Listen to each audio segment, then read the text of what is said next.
Rasulullah sedang mengajar ngaji kepada para sahabat. Tiba-tiba ada seorang badui. Badui itu orang kampung, wis kaya ngono iku.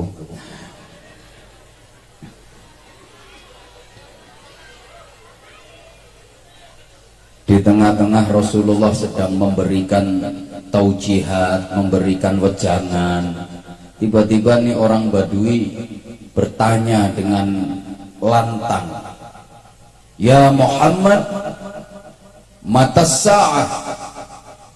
Wahai Muhammad, kapan kiamat terjadi? Kiamat ditakokno. Kanjeng Nabi diem, nggak menjawab pertanyaan orang badui tadi, tapi Kanjeng Nabi melanjutkan nasihat-nasihatnya. Ini orang badui nanya lagi untuk yang kedua kali, "Ya Muhammad, matas sa'ah?" Wahai Muhammad, kiamat itu kapan? Kanjeng Nabi nggak jawab, melanjutkan petuah-petuahnya.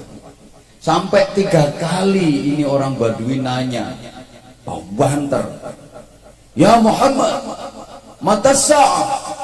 Wahai Muhammad, kiamat itu kapan?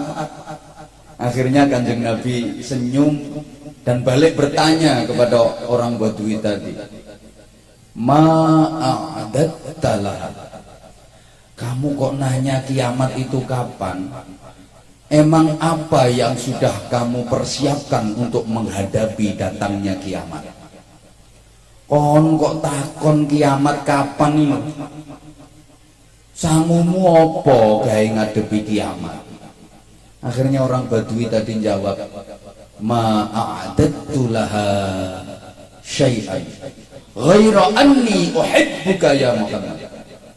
Aku nggak punya modal apa-apa, nggak punya bekal apa-apa untuk menghadapi kiamat, kecuali aku mencintaimu wahai Muhammad. Kemudian Rasulullah bersabda sambil beliau tersenyum indah, "Anta ma'aman ahbabta."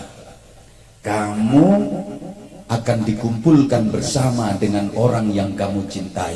Kalau kamu cinta aku, maka besok di akhirat kamu juga akan dikumpulkan bersama aku. Allahumma sholli ala Muhammad. Dan niki kula takon jenengan jawab, sing rawuh temu mriki niki cinta kalih Kanjeng Nabi napa mboten? Oke.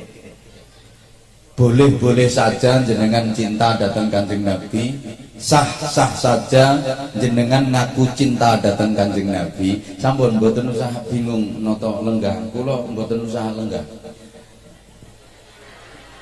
Nyuwun pangapunten, sebelah kula para habib, para kiai. Nek kula metingkring kene iki jenenge wong ra duwe tata krama. Pun dipundhut mawon pun sini, nggih, geser ke belakang nggih, nyuwun pangapunten. Insyaallah kula tasih kuat. Ya, apalagi saya lihat kebanyakan jamaahnya ibu-ibu, dan saya tahu persis ibu-ibu itu lebih senang dengan laki-laki yang tahan berdiri.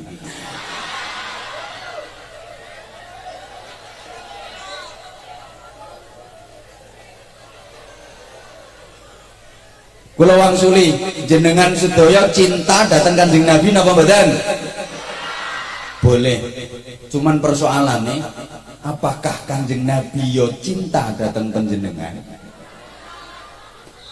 Jenengan boleh mengaku cinta pada Rasulullah, cuman persoalannya apakah Rasulullah mengakui cinta jenengan? Jenengan boleh cinta kepada Rasulullah, tapi pertanyaannya apakah Rasulullah juga cinta datang jenengan? Padha karo ngeten, jenengan kenal Presiden Republik Indonesia saat ini, ngertos nggih?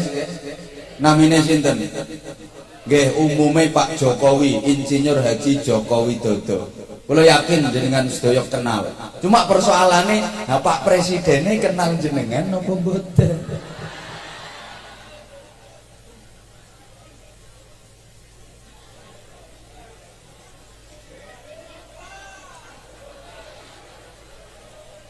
Jenengan ngaku cinta kepada Rasulullah, jangan-jangan cinta jenengan cinta palsu.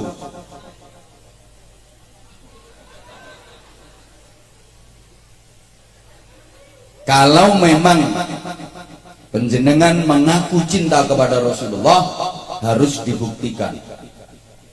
Karena cinta tanpa pembuktian adalah bohong. Untuk membuktikan kecintaan kepada Rasulullah, syarat utamanya adalah ittiba' li sunnati Rasulillah sallallahu alaihi wasallam. Man idda'a hubban nabi bi ghairi itba'i sunnati fahuwa kadzdzabun. Siapa yang mengaku cinta kepada Nabi tanpa mau mengikuti sunnah-sunnah Nabi, tanpa mau menjalani sunnah-sunnah Nabi, maka pengakuan cintanya kepada Nabi adalah dusta. Qul in kuntum tuhibbunallaha fattabi'uni yuhibbukumullah wa yaghfir lakum dhunubakum wallahu ghafurur rahim.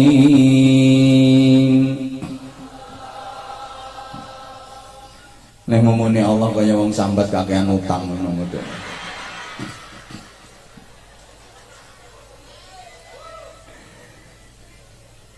Katakan wahai Muhammad, jika kalian mencintai Allah, maka ikutilah aku. Fattabi'uni. Redaksi Qur'annya begitu, bukan fa'ahibbuni, maka cintailah aku. Enggak, tapi fattabi'uni, maka ikutilah aku. Kenapa disebutkan ittiba bukan mahabbah? Kenapa yang disebut mengikuti bukan mencintai? Karena ittiba huwa samratul mahabbah. Memang nggak ngerti ya wes, pokoknya mantuk-mantuk orang ini aku cek lega. Karena mengikuti itu adalah buah dari rasa cinta. Cinta tanpa mengikuti adalah dusta. Mengikuti tanpa cinta terasa hampa. Loh, gaya kata-kata ini gak gampang, makanya larang.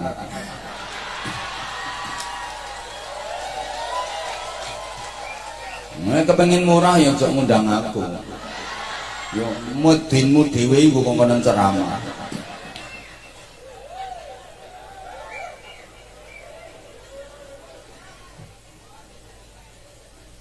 Yang diikuti apanya? Terutama sekali akhlaknya. Karena Rasulullah sendiri menyatakan innama bu'itsu liutammima makarimal akhlak. Sesungguhnya aku diutus oleh Allah hanyalah pakai adat hasr innama. Allah tak terangno yo tetep gak paham. Untuk menyempurnakan akhlak-akhlak yang mulia. Karena sekarang ini lagi musim. Orang itu asal pakaiannya udah kayak orang Arab. Terus pokoknya jubahan, sirai diubel-ubel gombal. Mbek nggawa tasbih kau gede-gede, wong tasbih iku klopo direntengi. Ngono iku rumangsane wis kaya Kanjeng Nabi. Engkok diselek perkara jubahan sorbanan, Abu Lahab, Abu Jahal, Abu Sufyan, Abu Gosok barang. Iku ya jubahan, ya sorbanan. Wong jubah sorban niku pakaiane wong Arab. Nek Habib niki jubahan sorbanan, pantes. Nek model-model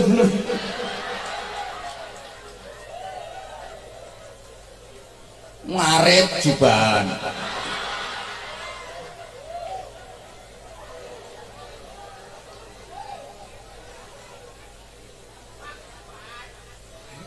Saya jenggot kan sunnah. Saya pakai baju koko, baju takwa. Saya pakai surban. Ini kan sunnah semua. Iya, bisa yang mlebu swarga ya jenggote, jubahe, surbane. Nek kelakuanmu kaya Abu Jahal, awakmu ya panggah nang neraka. Mergo bajumu baju takwa lho, bajune kuwi sing mlebu swarga.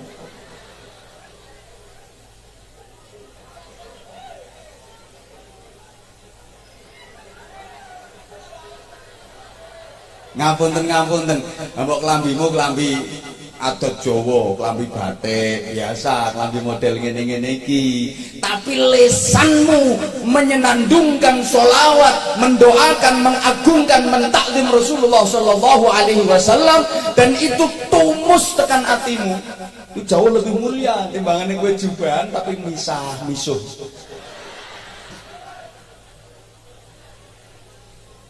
Kalungan sorban kau wedi nang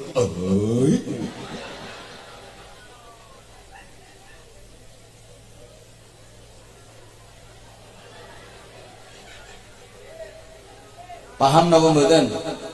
Paham napa mboten? Nah, mangke tak sambung nang mburi. Nyambung kok, alon-alon bisa. Wajib hukumnya. Meringeti Maulid Nabi ini sekarang wajib hukumnya. Kenapa? Kalau nggak ada Rasulullah, kita semua nggak ada. Dalam sebuah hadis qudsi Allah menyatakan, laulaka ya Muhammad ma khalaqtul aflaq. Andaikan bukan karena engkau wahai Muhammad, jagat raya semesta ini tidak aku ciptakan. Umpama gak mergo Kanjeng Nabi, Allah gak gawe apa-apa. Allah gak gawe donya nek gak mergo Kanjeng Nabi. Allah gak gawe srengenge, gak gawe rembulan, gak gawe bintang lek gak mergo Kanjeng Nabi. Langit bumi gak kira digawe Gusti Allah lek gak mergo Kanjeng Nabi. Allah gak gawe neraka, gak gawe swarga lek gak mergo Kanjeng Nabi. Allah gak gawe kabeh makhluk lek gak mergo Kanjeng Nabi. Jadi andaikan bukan karena Rasulullah, jagat raya semesta ini tidak diciptakan oleh Allah Subhanahu wa taala. Ya wis padha meneng. Mulane memperingati Maulid Nabi ini nggak harus hanya pada bulan Rabiul Awal saja.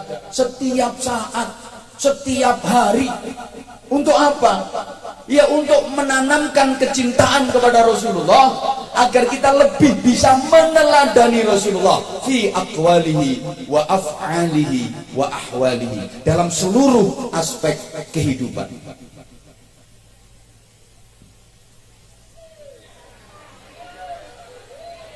Lah sakniki kan usum Maulid bid'ah, peringatan haul bid'ah, sholawatan gawe rebana bid'ah, ziarah kubur bid'ah, manaqib bid'ah. Ini tujuannya apa?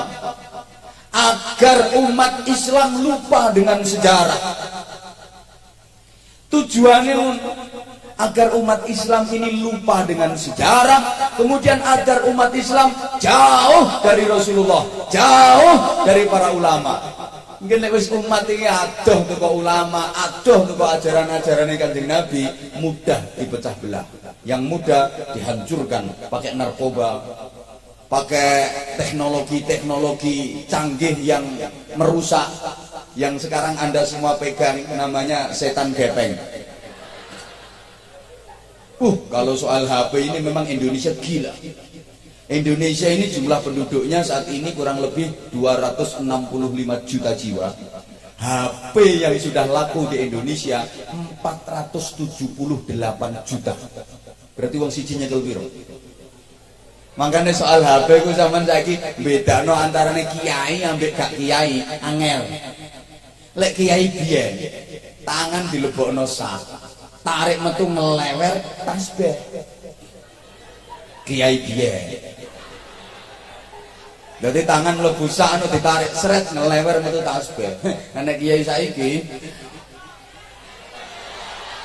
tangan mlebu sak ditarik metu apa? Heeh.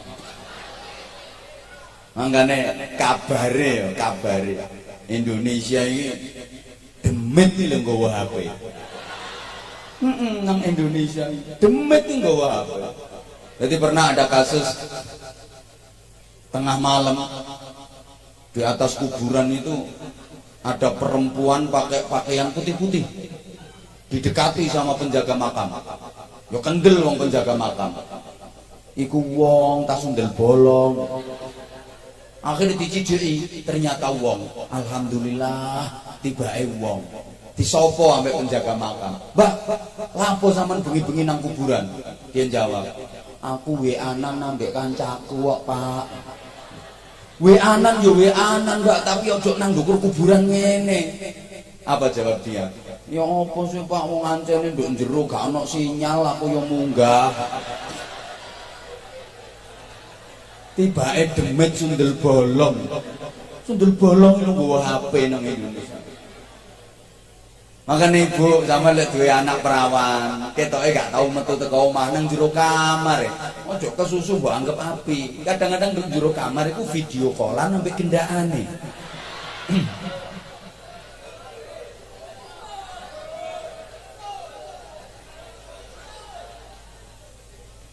Indonesia ini banyak diiri oleh negara-negara lain. Kenapa? Wah, Indonesia ini negara yang kaya raya. Sampai dijuluki Zamrud Khatul Istiwa. Nek ilatmu ya katulistiwa. Ate ngomong Khatul Istiwa, angel ya wis katulistiwa. Kan guyu katule mau. Siapa bilang emas paling banyak di Timur Tengah? Salah. Emas terbanyak di dunia ini ada di bumi Indonesia.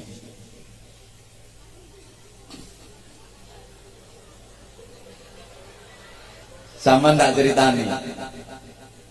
Dek gone Freeport, Tembagapura. Setiap hari yang ditambang emas itu 124.000 ton tiap hari. Wis percaya sama nggak tahu merono. 124.000 ton setiap hari, kemudian dicuci pakai air raksa. Air raksanya yang di sana itu luasnya 2 kali bendungan Karangkates.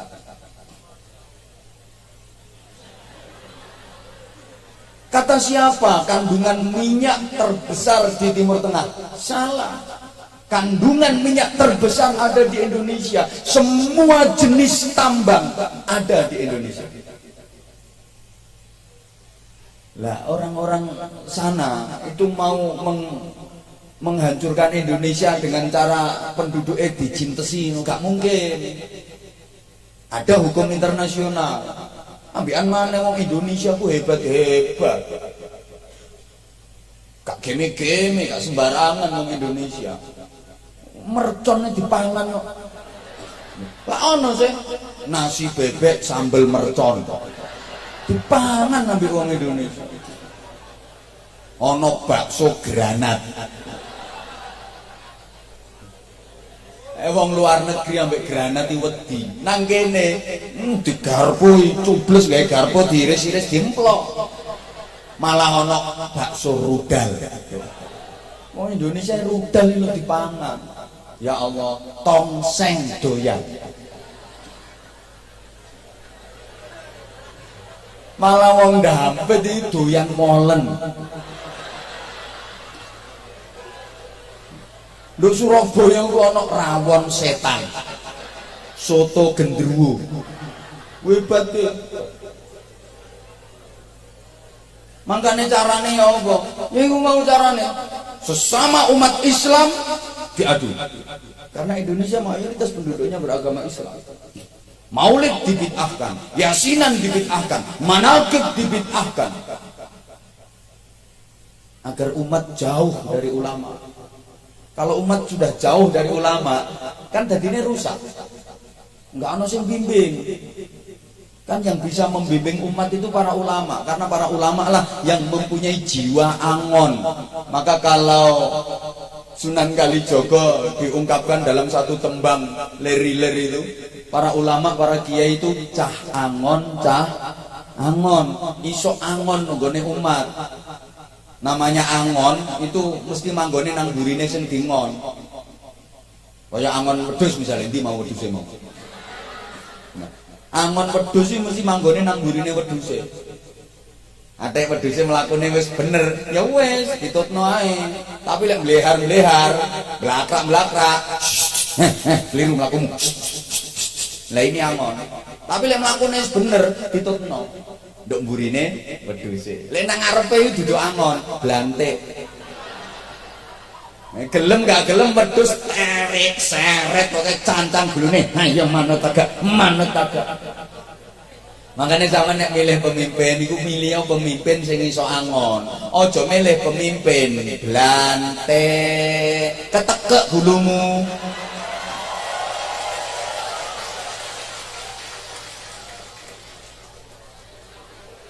Pemimpin blante ini apa? Pakai duit 50.000, 100.000, tapi pilihan aku. Iku blante. Tak dumi 100.000, 100.000, tapi kok coblosan aku, pilihan aku. Iku blante. Ayo aku takon, blante iku kepengin rugi tak kepengin bati? Pancingannya 100.000 iku, tapi kok akhirnya kon disuwereti bulumu ketekek. Iki pelajaran, Malang wis kena kabeh wisan. Afwan bet, iki fakta soalnya. Resik Malang wisan. Mosok sak kota kok DPR 45 kok. Sing kena 41. Sing gak kena mek 4. Iku gak perkara apik, gak wayah rapat gak teko, gak melu tanda tangan. Nah, coba melu tanda tangan yo resik. Di sini wong Malang. Salahmu blantek kon pilih.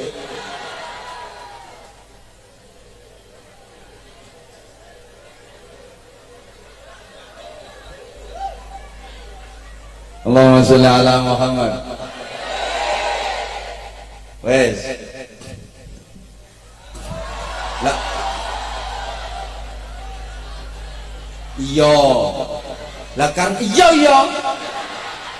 Kon gak melu ngundang kok cerewet ya. Nyumbang piro. Karena misi utama diutusnya Rasulullah adalah untuk menyempurnakan akhlak agar manusia ini menjadi baik. Sadari Bapak Ibu, hidup ini hanya untuk berbuat baik. Maka semua ucapan kita harus baik, semua perkataan kita harus baik, prasangka kita harus, pikiran-pikiran kita harus, hati kita harus, perilaku kita harus, dan itu harus kita lakukan dengan cara yang baik. Ada tugas amar ma'ruf nahi mungkar, memerintah kebaikan, mencegah kemungkaran. Semuanya harus dengan cara yang baik. Memerintah kebaikan harus dengan cara yang baik, mencegah kemungkaran harus dengan cara yang baik.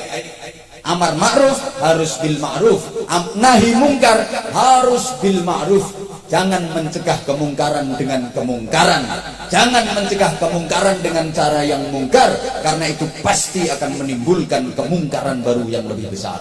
Jadi amar ma'ruf harus bil ma'ruf, nahi mungkar harus bil ma'ruf. Kanjeng Nabi itu pak lenggah-lenggah dan serambine masjid kali Sayyidina Umar. Senten wong mlebu masjid nyok ngoyo nang pojokane masjid. Nang jero cur. Sayyidina Umar weruh langsung ngadep cerekal, pedang dihuno sret, kurang ngajar. Ngoyoh nang jero masjid, tak ketok kono anu. Akhirnya Kanjeng Nabi, "Kalla ya Umar. Umar, cok ngono lah apa ate kon kapakno." Ketok.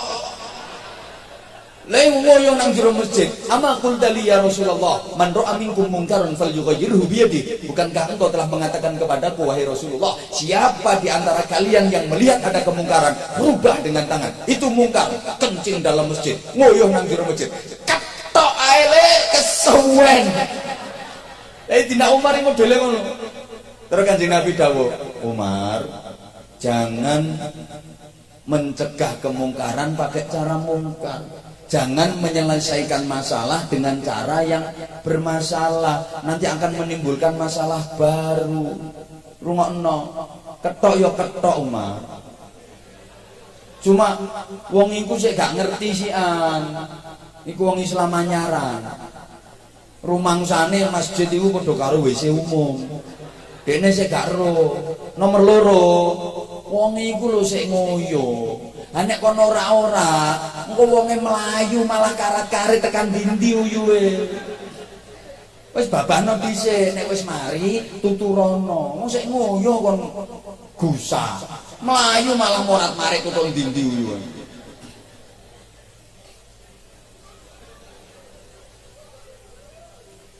Mbok paham mbok enggak? Berarti kita diperintah untuk menjadi orang baik. Intinya ngoten. Allahumma sholli ala Muhammad.